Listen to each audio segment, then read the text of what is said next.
요한복음에서 하나님께서 우리에게 허락하실 빛처럼 생명처럼 우리를 비추시고 이끌어 가실 그 생명의 역사하심이 우리 가운데 충만하게 되기를 오늘도 축복합니다.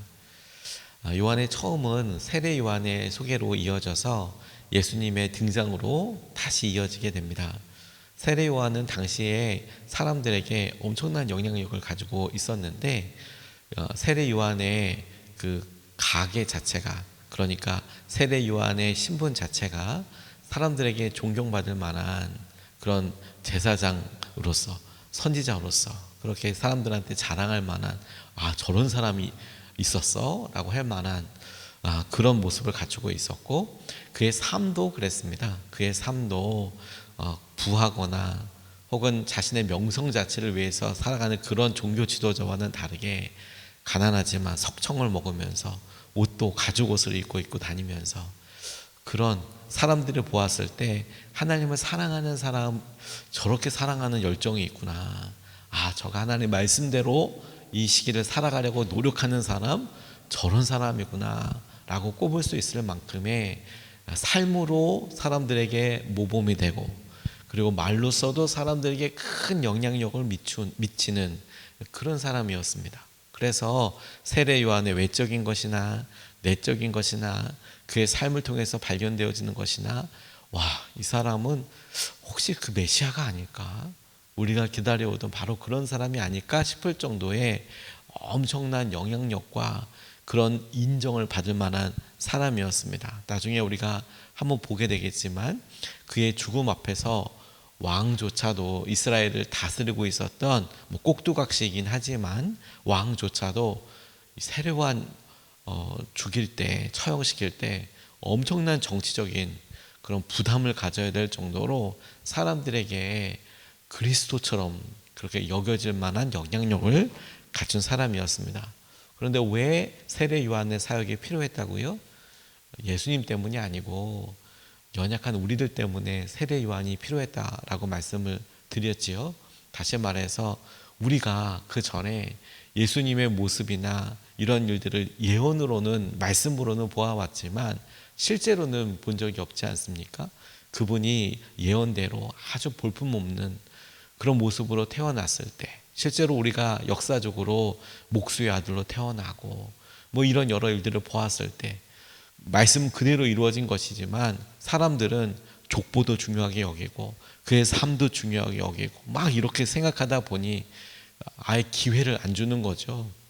어떻게 그리스도가 그런 모습으로 태어나, 이렇게 생각할 것이 너무도 뻔하기 때문에, 우리의 인식의 한계와 경험의 한계가 그렇게 연약하기 때문에 오히려 바로 그 앞에 세례 요한같이 사람들이 봐도, 당시 이스라엘 사람들이 봐도 그리스도가 온다면, 메시아가 온다면 그런 모습일 거야, 그런 삶을 살 거야, 저런 말을 할 거야 싶은 사람이 예수님을, 저분이 진짜 메시아시다, 그 역할을 하기 위해서 세례 요한이 필요했다고 말씀을 드렸어요. 이건 예수님 때문이 아니라 우리들 때문에, 연약한 우리들 때문에 라고 말씀드렸습니다. 오늘 이 본문 말씀은 이 성경에서 세례 요한이 차지하고 있는 독특한 그 역할에 대해서 우리에게 설명하고 있는데, 저는 이것이 오늘을 살아가는 우리의 삶과도, 우리에게 주어진 사명과도 딱 맞닿는 부분이 있다라고 싶습니다. 세례 요한의 사역이 독특한 것이 그가 예수님을 알아보는 것, 그리고 예수님이라고 말하는 것, 증언하는 것, 그게 그의 사역의 핵심이었어요. 그가 그렇게 좋은 가문에서 태어나고, 그리고 자기가 어려서부터 배우고, 그리고 삶조차도 광야에서 그렇게 살아가고, 그게 날마다 쉽지 않았을 거 아닙니까? 그러면서도 끊임없이 갈망했던 그런 열심을 가지고 있었던 사람이었지만, 그게 그래서 사람들에게 인정받는 것이 그의 목표가 아니고, 그는 예수님이 오실 때까지 자신의 삶에 있어서 영향력과 모든 것을, 스포트라이트를 받을 수는 있지만 예수님을 알아차리는 것, 성령께서 이야기하실 때, 그리고 그분을 저분이시라고 고백하는 것까지가 사명이었다는 겁니다. 참 놀라운 사명 아닙니까? 그런데 그것만으로도, 그거 하나만으로도 성경에 하나님께서 이루신 일을 이룬 사람이라고 평가된다는 거예요. 그가 외적으로 어떻게 됐고 뭐 이런 게 아니라 그거 하나, 오히려 그의 삶에 있어서 사람들은 주목할 때 저게 성공이지, 저게 메시아의 모습이지, 외적인 이런 거라고 생각할 때 오히려 그거는 하나님께서 인정해 주지 않으시고 결정적인 순간에 저분이 하나님의 어린 양이시다, 저분이시다 라고 말씀하시고, 그의 증언대로 그가 그 모든 일들에 있어서 자기가 쇠하여지고 주님이 흥하여 가는 것을 보면서 증언하는 여러 일들을 보고 하나님과 말씀은 그의 일이, 사명이 너무 성공적이다라고 평가하시는 딱 그런 사람인 것이죠. 그리고 여러분, 예수님 전에 사람들에게 대단한 영향을 미치고 있었던 그런 세례 요한의 역할, 사명을 우리도 가만히 보면서 우리도 우리 삶에 딱 겹쳐진다고 생각하는 그런 사명을 확인하고 거기서부터 우리가 오늘 좀 위로를 얻고 싶습니다. 첫 번째로 우리가 주목하고 싶은 것은 우리는 이런 사람이 아닙니다. 우리도 세례 요한이 생각했던 것처럼, 세례 요한이 고백했던 것처럼 나는 그리스도가 아닙니다 라는 것처럼 우리도 주인공이 아닙니다. 우리도 주님께서 받으셔야 될 영광을 우리가 그 자리에서 누리게 된 그런 사람은 아닙니다. 우리는 세례 요한도 아닙니다. 우리가 세례 요한이 했던 것처럼 자신이 주인공이 아니고 그리스도, 예수님이 아닌 것에 대한 끊임없는 고백, 자기 부정이라고 할까요? 우리도 그런 사람이 아닙니다. 오늘 19절에서 21절 그리고 27절 말씀을 보면 이렇게 나와 있습니다. 유대 사람들이 예루살렘에서 제사장들과 레위 지파 사람들을 요한에게 보내어서 당신은 누구요? 하고 물어보게 하였다. 그때 요한의 증언은 이러하였다.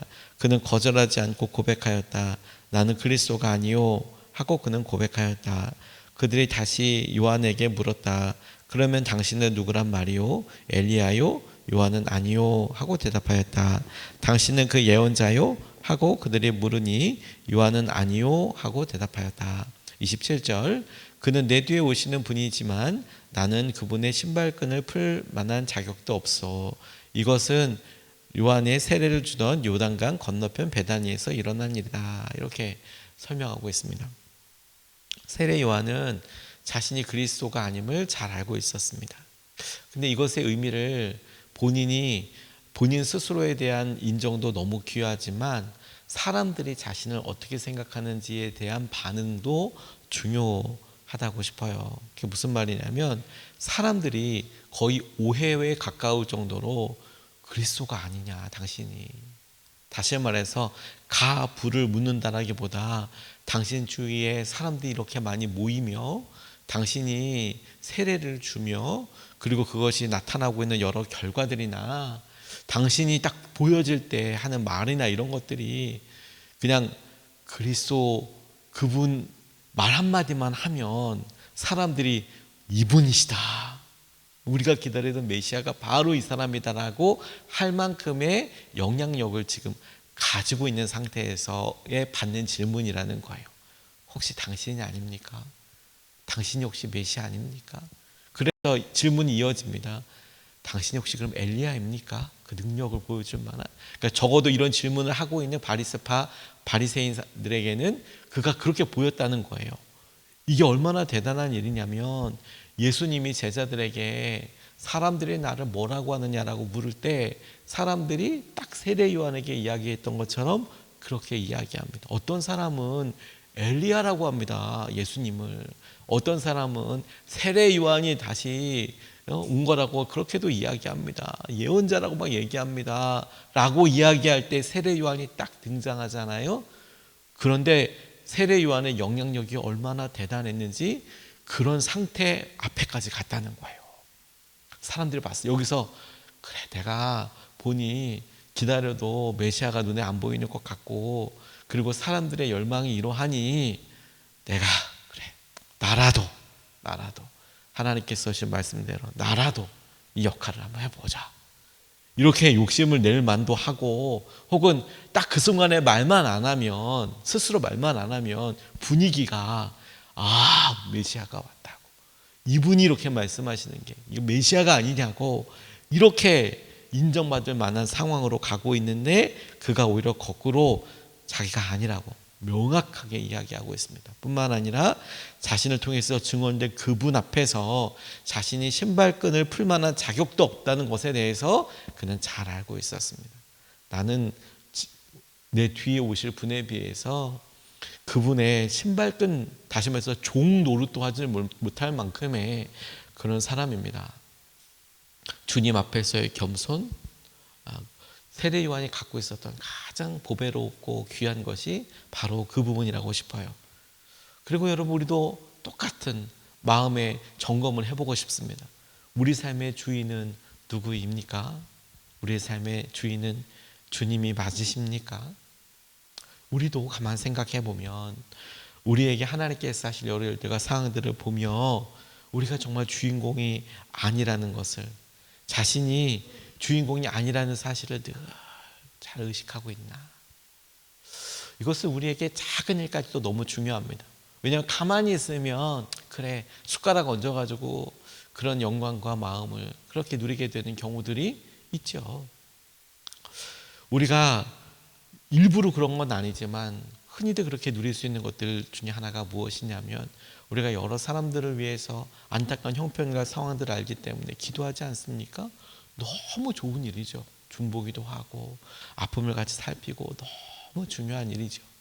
근데 실제로 그런 기도대로 여러 사람들이 기도하고 하다 보니 참 일이 잘 풀려서 감사의 제목으로 또 간증되어지는 일이 있지 않습니까? 그것도 너무 귀한 일이죠. 그리고 그러면서 서로 감사하다고 이야기하는 일은 참 보기만 해도 너무 흐뭇하죠. 아우, 기도해 주셔서 너무 감사합니다. 그리고 실제로 생각해 보니 이런 사람들이 이렇게 기도해 줘서 이런 일들이 우리 가운데 축복처럼 이렇게 임한 거야. 너무 훈훈하고 너무 감사한 일이죠. 근데 다 그럴 때 여러 기도해 주었던 사람들 중에 혹여라도 이런 마음이 생길 수 있잖아요. 집사님이 기도해 줘서 그래, 권사님이 기도해 줘서 그래. 실제로 기도도 했고 그런 감사와 은혜로 열심도 하고 심지어 금식도 할 수 있고 그랬지만 어느 순간에 너무 고마워요, 기도해요 해줘서, 이런 말에 우리도 모르게 사실 좀 그런 면이 있지 쓱 이제 할 수 있죠. 마음은 얼마든지 선하고 귀하고 다 이해하지만 그럴 수도 있지 하는 그런 마음의 그림자처럼 조금이라도 어느 순간이라도 우리의 마음속에 우리의 행함에 대한 의의와 우리가 했던 여러 일에 있어서 그렇지, 내 기도해서 그렇지, 응? 내가 기도해서 그런 거지, 내가 기도해서 그런 거지, 혹은 내가 이렇게 했기 때문에 그렇지.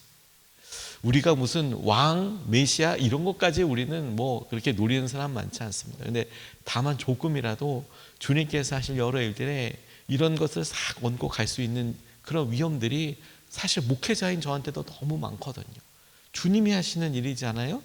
그런데 나도 모르게 그 주님이 받으셔야 될 영광에 쓱 같이 있으면서 아무 말 안 하고 가만히 있으면, 그러면 거기에 얹혀가게 되는 일들이 있죠. 세례 요한이 가만히만 있어도 그런 영광들에 쓱 얹혀갈 수 있죠. 그거 안 한다는 거예요. 그리고 이런 마음이 있는 사람들에게 정말 또 소중한 게 무엇이냐면, 이런 사람들에게는 실패도 실패라고 생각하지 않게 되는 자유함이 있다는 겁니다. 무슨 말이냐면 자신이 주인공이 아니잖아요. 그러니까 나중에 사람들의 관심이 다 예수님한테 가더라도, 그리고 자신이 했던 영향력이 확 떨어지고 자신의 말에 대한 뭐가 확 떨어지더라도 이거 실패라고 생각하지 않았다는 거예요. 실패라고 생각하지 않았다는 거예요. 이게 사실은 더 중요하죠. 어떤 내가 했을 때 성공하거나 잘 됐을 때의 마음을 지키는 것도 굉장히 중요하지만, 실패했을 때 실패하는 것처럼 보였을 때에도 내가 실패한 게 아니잖아 라고 생각하는 거죠. 자연스럽게 여겨지는 거죠. 능력 없다고 생각하지 않았습니다. 세례 요한이 내 능력치는 여기까지인가 보다 이렇게 생각하지 않았어요. 당연히 그분이 흥하셔야 되고 나는 쇠하는 게 맞아. 이것이 본인이 그리스도가 아니라고 분명히 고백하는 세례 요한에게 영광과 어떤 받아야 될 찬사만 내가 아니다라고 이야기하는 것뿐만이 아니라, 그가 힘들 때에도 이건 당연한 일이야, 주님이 주인공이시잖아 라고 하는 것에서 누려지게 되는 자유함이 있는 것이죠. 저 이거 굉장히 중요하다고 싶어요. 승리만큼이나 실패감 앞에서도 그거 내 거 아니잖아요. 그렇지 않습니까? 그거 우리 거 아니잖아요. 얼마나 많은 분들이 그래 기도 그래 그건 조심해야 돼. 맞아. 조금이라도 이런 순전한 마음으로 아주 귀한 모습을 보이는지 몰라요. 조금이라도 아유 이거 주님이 받으셔야 되는데 혹여라도 그런 칭찬을 받으면 아우 감사하지만 아니야 이거 주님이 하신 일이야 나 한 거 없어. 이런 마음에 대해서 우리 성도들은 너무 귀한 마음을 갖고 있는데 근데 거꾸로 실패할 때에는 아우 내가 뭘 안 해서 그러나 보다. 아우 내가 이래서 그랬나 보다라고 그렇게 생각하죠. 아니에요 여러분. 주님이 주인공이죠. 얼마든지 틀릴 수 있죠. 얼마든지 틀릴 수 있죠. 하지만 이 일을 통하여 주님이 영광 받으시는지는 정말 중요한 것이죠. 전 이게 우리가 세례 요한을 통해서 보아야 할 중요한 양면이라고 싶어요. 우리는 그리스도가 아닙니다. 그리스도가 아닙니다. 저는 사역자로서 이렇게 기도하고 이럴 때 제가 목사이긴 하지만 그래서 정말 그분의 마음과 소원대로 간절히 기도하지만 그래서 그게 이루어졌다? 그건 감사한 일이죠. 그런데 혹여라도 그런 일에 있어서 이거 다 목사님 때문에 아니죠. 주님이 하신 일이죠. 근데 그것뿐만 아니라 거꾸로 기도하는데 잘 안 되는 거예요. 오랫동안 치유가 안 되고 어려운 거예요. 그런데도 간절한 마음으로 같이 기도하죠. 그러면 제 마음속에 혹여라도 제 마음속에 오랫동안 기도했는데 하나님 무참합니다. 왜 기도가 응답이 안 됩니까? 하나님 저도 목회자이고 사랑하고 정말 마음을 다해서 금식하며 기도하는데 왜 이 가정에 이 문제가 해결이 안 됩니까? 그럴 때 하나님 제가 뭘 잘못한 겁니까? 하나님 제가 이렇게 연약합니다. 이렇게 생각하는 것조차도 이거 하나님의 마음 가운데 있는 거 아니구나. 왜요? 하나님 저는 원래 이렇게 연약하고 원래 저한테는 능력이 없습니다. 안 되는 거 당연합니다. 하나님 제 상황과 제 수준은 안 되는 거 당연하지만 그럼에도 불구하고 주님이 원하시면 주님은 얼마든지 하실 수 있으십니다. 저는 날마다 실패하는 게 너무 당연하지만 당연한 모습이지만 하지만 주님은 날마다 승리하실 수 있습니다. 제 어떠함 때문이 아니라 주님이 주님이시기 때문에 가능한 것입니다. 승리도 실패도 마찬가지라는 거죠. 두 번째, 우리는 이런 사람입니다. 우리는 그리스도가 아니고 우리는 이런 사람입니다 라고 생각될 때 22절 23절 말씀을 주목하고 싶습니다. 그래서 그들이 말하였다. 그러면 당신은 누구란 말이오? 우리를 보낸 사람들에게 대답할 말을 좀 해주시오. 당신은 자신을 무엇이라고 하시오? 요한이 대답하였다. 예언자 이사야가 말한 대로 나는 광야에서 외치는 이의 소리요 너희는 주님의 길을 곧게 하여라 하고 말이요. 그가 이야기했던 것은 세례 요한은 자신이 무엇을 해야 하는지를 알았습니다. 주님의 길을 예비하는 것, 곧게 하는 것이었습니다. 곧게 한다는 것이 뭐냐면 물을 흐를 때 굽이 치면 장애물처럼 시간도 많이 걸리고 그러지 않습니까? 곧게 되면 쭉 그 일이 이루어지고 쭉 사람들이 알 수 있도록 그렇게 가게 되는 거겠지요. 그래서 세례 요한은 아무도 듣지 않아도 외치는 사람의 소리라고도 이야기합니다. 광야에서 외치니 듣는 사람이 있겠습니까? 그러니 그 일이 얼마나 무용해 보이겠어요. 그렇지 않겠습니까? 광야에서 외치니 사람들 많은 데서 외쳐야 효과적으로 메시지가 전달될 거 아니에요? 광야에서 외치는 사람이 필요해요? 안 필요해요? 사실 안 필요하죠. 사람이 없잖아요. 근데 그런 사람도 아니고 그런 사람의 소리래요. 소리는 한번 이렇게 외쳤다가 사라지잖아요. 굉장히 일시적이지 않습니까? 소리가 그렇게 외칠 때만 나는 소리지 들리는 거지 작용하는 거지 제가 이렇게 말할 때 소리가 들리는 것이지 말 안 하고 가만히 있으면 소리는 당연히 없는 거죠. 세례 요한이 스스로를 이야기할 때 나는 광야에서 외치는 사람도 아니고 그런 외치는 사람의 소리야. 소리 무용하다 못해 무용해. 그리고 그렇게 할 때에도 엄청 일시적이야. 엄청 한시적이야. 그런데 그 일을 통하여 목적은 명확해. 오시는 분을 길을 곧게 하는 거야. 예비하는 거야. 나는 그 예비하기 위해서 아주 무용해 보이는 일을 해. 사람들은 없으니까 광야에서 외치니까 되게 엄청 효과적이고 이런 거 아니고 난 되게 무용해 보이고 아주 연약해. 소리처럼 훅 얘기하다가 없어져. 하지만 그런 연약하고 무용해 보이고 연약해 보여도 내가 하는 일은 명확해. 주님이 오시는 길을 예비하는 거야 라고 명확하게 알고 있죠. 그러니까 그가 자기의 삶에서 실패라고 생각될 여러 일들, 배신 앞에서도 그리고 그가 여러 사람들이 인정해주고 그럴 때에도 다시 광야로 돌아가서 가죽 옷 입고 석청 먹으면서 그렇게 살아가는 거예요. 우리도 저는 예수님을 위해 준비된 사람이라는 것을 꼭 명심해 줬으면 좋겠습니다. 세례 요한이 오실 주님을 준비하는 사람이었다면 우리는 다시 오실 주님을 위해 준비된 사람이죠. 다시 오실 주님을 위해서, 주님 다시 오실 것을 위해서 준비되는 사람, 이거 꼭 명심해야 한다는 거예요. 그렇지, 우리는 광야에서 외치는 사람처럼 참 무용하지, 사람들 모를 수 있지. 아무리 길게 뛰어도 광야에서 누가 만나야 소리가 되죠. 그렇지 않습니까? 그런데 그나마도 소리예요. 사라지지, 흩어질 수 있지. 메아리 쳐서 하는 것도 아주 한시적이고 그렇지. 그렇더라도 우리가 하는 일이 주님을 위해서 예비되는 사람이지. 그리고 그 사실을 꼭 명심하면 좋겠습니다. 예전에는 종치는 사람들 신분이 그렇게 높지 않았습니다. 문지기도 그렇게 높지 않았어요. 예전에 이 베드로가 스스로 막 감옥에서 나오게 돼서, 천사가 나오게 돼서 막 두드렸을 때, 기도하는 곳에 가서 두드렸을 때 거기에 몸종이 와서 누구냐고 물어보는데 베드로라고 하니까 들어가죠. 그래서 지금 자기가 베드로라고 이야기하는 사람이 지금 우리 집 앞에 와서 기다린다고 사람들이 설왕설래하는 이야기가 나옵니다. 그때 재밌는 건 가지가 뭐냐면, 문은 누가 열어줘요? 노비가 열어줘요. 종이 열어줘요. 가장 낮은 사람이 열어줘요. 그런데 베드로에 대해서 생각할 때 성경 말씀에 베드로에게 천국의 열쇠를 주었다 이렇게 설명을 하면서, 베드로에게 천국의 열쇠를 주었다라는 말로 베드로가 어떻게 표현되냐면, 그가 문지기로서, 천국의 문지기로서 그렇게 많이 묘사됩니다. 근데 재밌지 않습니까? 문지기는 수제자라고 이야기하는 베드로가 천국에서는 뭐 한다고요? 제일 밑에 문지기. 문 열어주는 사람. 이리 오너라 라고 외치고 대단한 일을 하는 사람이 아니라 베드로 정도 돼야 천국문에서 문 따는 사람이라고요.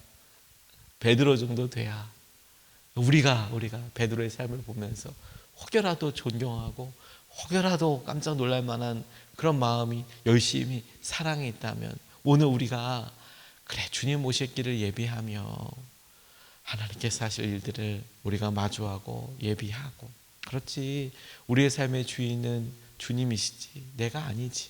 우리가 하는 일이 엄청나고 대단한 일 아니죠. 하지만 적어도 우리가 하는 아주 단순하고 작은 일, 심지어 우리의 일상이라도 우리는 우리 자신의 고백과 다짐을 통해서 우리가 있는 바로 그것을 하나님께서 영광 받으시는 곳으로 만들 수 있어요. 하나님, 내가 죽었어요. 내 안에는 주님이 계세요. 주님이 오늘도 내 삶의 모든 영광과 내 삶의 모든 일들을 주님께서 다 영광 받아주세요. 하나님, 저는 연약해요. 실수하죠. 하지만 이런 일은 제 연약함 때문이에요. 하지만 주님, 그러니까 저를 붙들어 주세요. 저를 이끌어 주세요. 오늘도 우리가 실패, 재정적으로나 건강으로나, 하나님 저는 왜 이럴까요? 우리 집은 왜 이럴까요? 낙담하고 실패할 자유가 우리에게 없습니다. 왜요? 우리의 삶의 주인공은 우리가 아니잖아요.